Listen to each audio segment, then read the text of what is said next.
Good afternoon, ladies and gentlemen, and I'll do my best to be as short and as to the point so we can all get to lunch. Excuse me. The power of collaboration versus competition, mobile payments. The topic of our presentation is actually part of the business case study that we've done in order to reach our decision in how we're going to approach the mobile payment solution in Jordan from an operator perspective. So the agenda is going to be to give you a quick market introduction, then the value proposition of collaboration versus competition, Umniah's mobile payment vision, mission, and approach, the collaborative ecosystem model that we have established, and then we're going to jump to the conclusion. I'm not going to spend too much time about the whole market introduction because I think the previous sessions has paved the way and provided excellent information regarding that.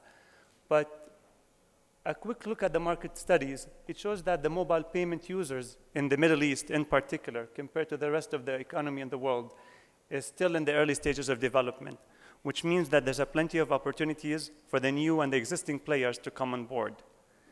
Jordan is definitely part of the Middle East. And touching based on some of the statistics,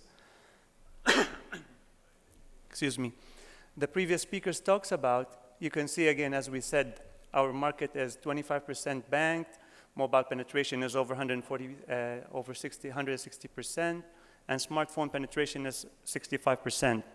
So what does that tell you? There's definitely a dynamic of convergence between the telcos and the bank in this industry. As the bank's trying to introduce digital channels, the telcos are trying to step into the mobile financial services world.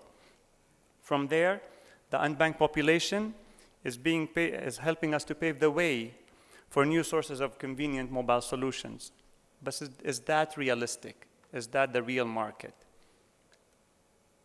If we analyze the Jordanian market, yes, we do have a high level of unbanked population, but are they all looking for mobile payment because they just wanted to do a peer-to-peer transactions?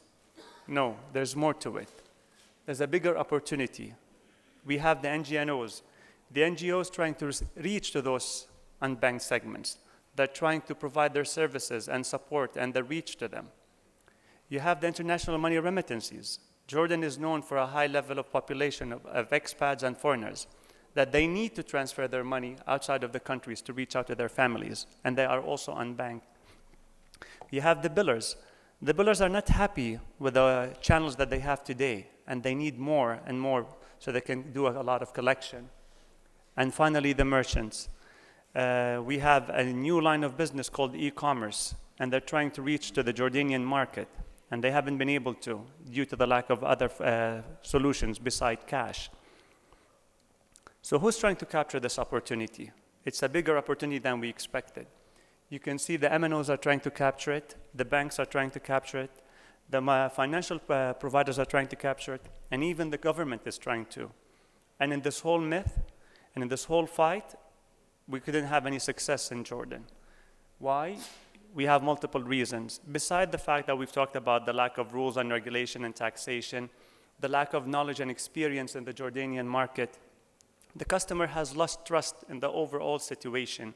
When they see banks fighting with mobile operators, when they see rules and regulations are not to their advantage, when they see a lack of point of reach and point of sales for them, they need to build that trust and they need to gain back the confidence that this is what they need to do. This is where Umniah took a different approach and said, okay, if going solo or going individually didn't work, what shall we do? If we put it all together in one pot, in one equation, and try to build this whole collaborative approach, will that be something different? So we said, okay, let's analyze it. If we go in a collaborative versus in a competitive mode, and what will happen? Each one, the advantage of collaboration versus the disadvantage. Of course, also there's the advantage of being in a competitive mode versus the disadvantage. Touch base quickly. I'm just going to give you the summary of the study that we've done. We've seen with being in a collaborative mode, you will definitely have a wider reach because you'll have multiple players in that area. You'll be more cost efficient because you have a less of an investment to be done. You're going to take advantage and leverage a lot of expertise and a lot of knowledge because you have multiple key players. You're going to build more trust because as the brand is supported by multiple players, people will start believing into it. And of course, it's a new revenue stream. Saying so makes me like the collaborative approach is the only approach, but definitely there's a disadvantage to it. As we all know, they say, the more the merrier, but in this case, it is not. If you go in a collaborative approach, definitely you're going to have a smaller share of the pie within that approach. You're going to have a bit sometimes slower in the campaigns and in the direction because you have multiple stakeholders and multiple decision makers that will restrict you in making your fast decisions. If you look at the being in a competitive mode, of course, this is the part where you say, I have the bigger share of the pie if I get there first. I will capture the market. I'm in full control of my campaign, and I have the whole new framework within my capabilities, and I'll control it. But you're taking a high risk there. There's a high risk of investing. There's a high risk of trying to reach out to the customer and build trust with them because you're like a sole player in the market. And you'll also be limited in your innovation because you're one player. When we looked at that and we said, okay, let's do the whole math, we chose the collaborative approach. We weighed all the options, and we believed that this is the advantage for a new revenue stream, for a new knowledge, for a new market that you're trying to reach into. But then we took a step and said, how will this fit with Umniah as an operator? We have our own vision. So will this approach for mobile payment complete and complement our vision? And we actually found that it does. When we looked at what was our vision as a mobile operator from a financial services, we wanted to be the ultimate provider as we are in the world of telcos, but this time in the world of financial services in terms of innovation, security, and reliability, that we will guarantee the unbanked, the unprivileged sector, the security, the stability, and the peace of mind that they're looking for, but again, through their mobile. How we're going to reach that vision? By building a mission on it. And our mission was very simple. We are to create a simple, convenient, rich, cost-effective, secure, and reliable mobile financial service, but aligned with the international standards. Taking that vision, that mission, and looking at the strategy that we got, we built a new approach. A new approach for mobile payment solution is a win-win strategy of collaboration. To build the service as the society is looking for, to build the service as the market industry is looking for. And we looked at it and we said, definitely this is inspirational in terms of the direction. Now, what do we need to do? How are we going to make it reality? It's all great in theory.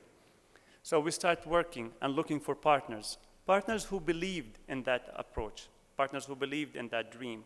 And luckily, we came across many in that ecosystem.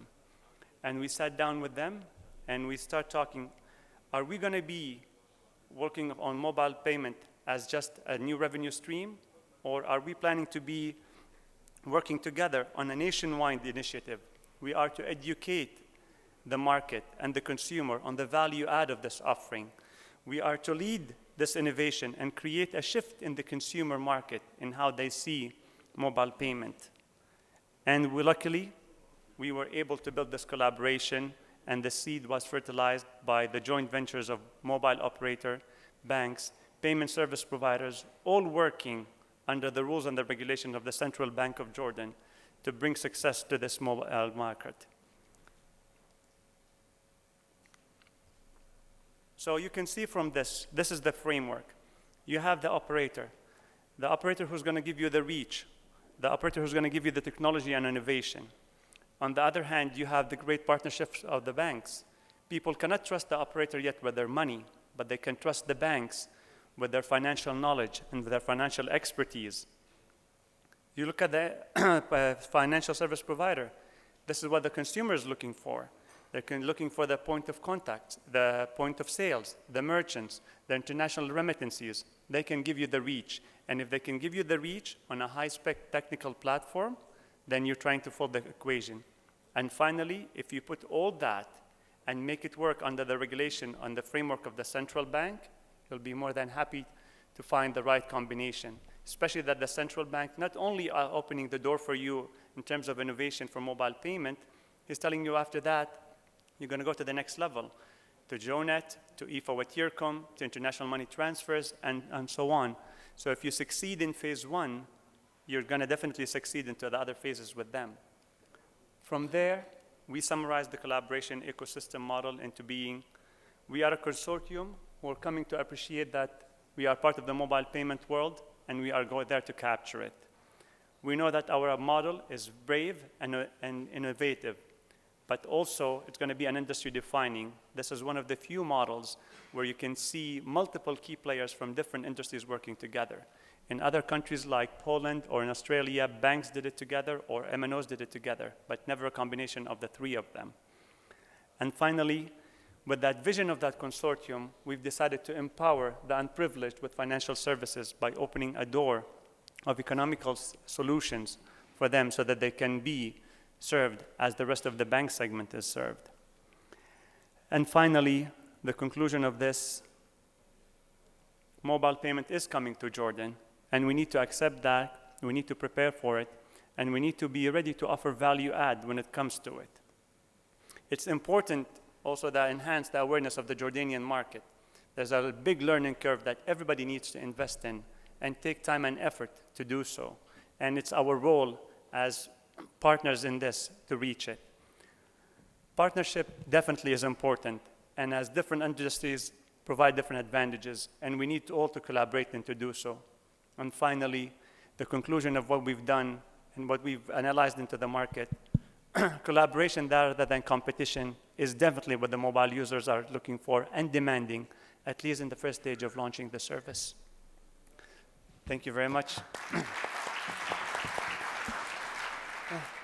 Thank you, Mohammad. We'll open the floor for questions now from the audience.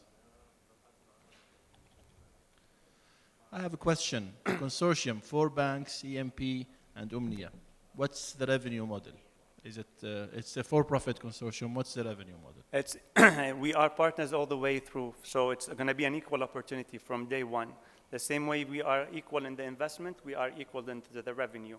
The only difference comes in that on the other side, once you become a super agent or being a runner of this service offering, the more you invest on your personal side and offer a value add on top of it, the more you will get on that side of the business. So it's 50-50, as I say, it's equal at stage one, and then each one and what they offer with it. And the consortium will leverage the retail network of all the partners, and each partner will get a share based on the usage, right? Definitely, and that's the whole idea of the consortium. You have the reach from the point of sales to the dealers, to the sub-dealers, to the branches, to the ATM, to the kiosks. So all these are to be leveraged by the consortium for the benefits of the end customer at the end of the day. Thank you. I know you're thinking about lunch, but we have some time for questions. And that's why we had to jump quickly through the presentation. So if there's any point that you need Claire clarification. from GSMA has a question. Okay. هو أصلاً حتى الغداء لسه بده 10 دقائق ليجي.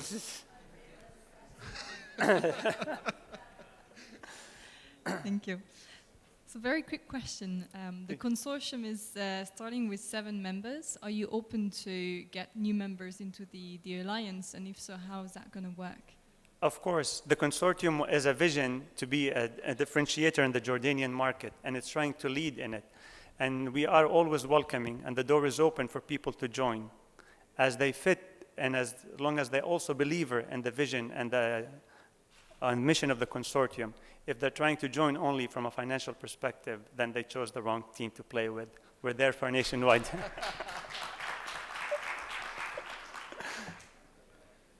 Yes, please. Yes, I have a very small question. Maybe you mentioned it in your presentation. Please introduce yourself for the benefit of everybody. Yes, yes. Yeah. My name is Haider Al-Baghdadi from the German International Corporation. I have a question. Who owns the customer in this consortium? Is it the bank or is it you? The customers own themselves, and we're there to service them. That's the political answer. But reality, the actual customers belong to the consortium. That's why when we said that you had to find key players who believe in that approach, who believes that the more is not the merrier in this case. This is the reality. The consortium is the big umbrella that owns all the customers. All the members are agents or channels to service them. Thank you. Peter here from GSMA, and then the gentleman in the middle. هنا هند. ارفع ايدك Peter. Yes. And then the gentleman in the middle. So I'm interested to understand about the distribution network, the agent network. I saw on the slide that there was 3,000. I'm interested to understand about the distribution and agent network. So you have 3,000 airtime resellers that you could Correct. leverage. How is the cost of training those agents? How is the cost of marketing to bring new agents? Is that handled by the consortium? Or is that something that each individual member brings to the table and then the profits are divided? It's actually a dual cost. It's a dual cost and a dual approach. The consortium itself is going to be going on a nationwide campaign to educate the market in general. And then each member of the consortium is looking at a different segment of the market.